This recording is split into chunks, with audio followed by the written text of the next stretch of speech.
नमस्कार विद्यार्थी मित्रांनो, मी शिल्पा फुलकर ऑक्झन अकॅडमी ऑफ इंग्लिशमध्ये आपल्या सर्वांचे सहर्ष स्वागत करतोय. आज आपण इयत्ता 10वी सेमी इंग्लिशमधील अ टीनेजर्स प्रेयर ही कविता अभ्यासणार आहोत. तसेच तुम्हाला सांगू इच्छितो की इयत्ता 8वी 9वी आणि 10वीसाठी प्रवेश सुरू झालेले आहेत. जे विद्यार्थी प्रवेश घेण्यासाठी इच्छुक असतील त्यांनी खाली दिलेल्या नंबरवर संपर्क साधावा. आणि हा व्हिडिओ जास्तीत जास्त विद्यार्थ्यांपर्यंत शेअर करा 10वीत शिकणारे, जेणेकरून त्यांनाही या मार्गदर्शनाचा नक्कीच फायदा होईल. धन्यवाद. तर ही कविता काहीशी अशी आहे. Each day brings new beginnings. Decisions I must make. I am the only one to choose the road that I will take.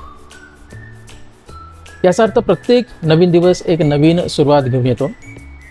रोज सकाळी उठल्यावर मला काही नवे निर्णय घ्यावेच लागतात, ते बरोबर असो की वाईट असो. माझ्या आयुष्यात मला कोणता मार्ग निवडायचा आहे हे ठरवणारा मी आणि मीच एकमेव व्यक्ती आहे. माझे भविष्य माझ्या आजच्या निर्णयांवर अवलंबून आहे. बघा विद्यार्थी मित्रांनो, किती सुंदर अर्थ निघालायचा. I can choose to take the road of life that leads to great success or travel down the darken road that leads to great distress. माझ्यासमोर 2 मार्ग आहेत. मी असा जीवनाचा मार्ग निवडू शकतो जो मला मोठ्या यशाकडे आणि प्रगतीकडे घेऊन जाईल, किंवा मी असा अंधारलेला म्हणजे डार्कंड चुकीचा मार्ग निवडू शकतो जो मला केवळ खूप दुःख, वेदना आणि नैराश्याकडे घेऊन जाईल. माझी पूर्णतः निवड माझीच आहे. Please open up my eyes, dear Lord, that I might clearly see. Help me stand for what is right. Bring out the best in me. येथे किशोरवयीन मुलगा किंवा मुलगी देवाला साकडं घालत आहे, प्रार्थना करत आहे. हे देवा, कृपया माझे डोळे उघड, म्हणजे मला ज्ञान दे, जेणेकरून मला सर्व काही स्पष्टपणे समजेल. काय योग्य आहे, काय अयोग्य आहे हे ओळखण्याची संधी मला दे. जे योग्य आहे आणि जे सत्य आहे त्याच्या पाठीशी ठामपणे उभे राहण्याची मला हिंमत दे, आणि माझ्यातील जे सर्वोत्तम गुण आहेत ते बाहेर आणण्यासाठी मला मदत कर. त्यानंतरचा stanza 4. Help Lord to just say no when temptation comes my way, that I might keep my body clean and fit for life each day. हे देवा, जेव्हा माझ्यासमोर एखादा वाईट मोह किंवा प्रलोभन, ज्याला आपण टेम्पटेशन असं म्हणतो, जसे की वाईट सवयी, व्यसन येईल, तेव्हा त्याला ठामपणे नाही म्हणण्याची शक्ती मला दे, जेणेकरून मी माझे शरीर आणि मन नेहमी शुद्ध ठेवू शकेन आणि माझ्या रोजच्या जीवनातील आव्हानांना सामोरे जाण्यासाठी स्वतःला फिट ठेवू शकेल, तंदुरुस्त ठेवू शकेल. त्यानंतरचा स्टॅन्झा 5. When my teenage years are over, I know that I will see that life is lived its very best with you walking next to me. जेव्हा माझे हे किशोरवयीन वय 13 ते 19 वर्षांचा काळ संपेल आणि मी एक प्रौढ व्यक्ती बनेल, तेव्हा वळून पाहताना मला नक्कीच हे जाणवेल की माझे जीवन अत्यंत चांगल्या आणि सर्वोत्तम मार्गाने जगलो आहे.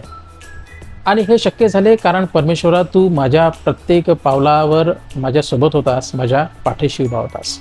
त्यानंतर आपण फिगर ऑफ स्पीच घेऊ, जेणेकरून ही कविता समजायला तुम्हाला थोडीशी सोपी जाईल.